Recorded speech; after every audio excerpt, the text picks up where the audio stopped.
I would definitely say pleasure's not happiness. Because I think I kill pleasure. Like I take too much of it in and therefore make it unpleasurable. Like too much coffee and you're miserable, you know? And that, I do that to pleasure often, you know? And so I don't think, there is no pleasure that I haven't actually made myself sick on. I have thought a lot about this actually in my life lately, to be honest, and gotten nowhere with it in a way that meaning that there's a period of time in your life where I kind of look back and I think, was I happy or was I just not aware? Mm-hmm. You know what I mean? And it seems like a very basic question, but I really do think that you reach a time where you go, I don't know. Yeah. And it really does upend a lot of things in your own life and in your own mind. But if something else creeps in, it becomes a different kind of reflection, which is of your shortcomings, your inadequacies, your incapabilities, your powerlessness, and on and on and on, which wakens up a whole other thing.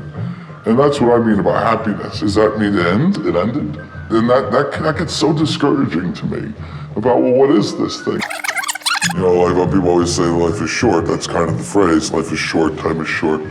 And it does, as we get older, time does quicken. It's long, and it's long pertaining to that thought that the past is not done with you because you can't get rid of it. And so therefore it just starts to drag.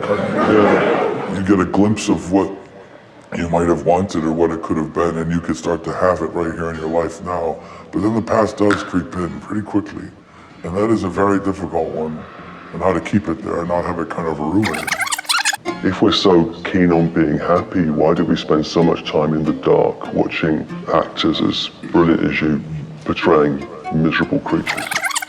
Any great novel that I can think of is actually drawing a character or a narrative in such a way that is so brutally honest, in a way that you thought, oh God, I never would have put it that way, but that's it.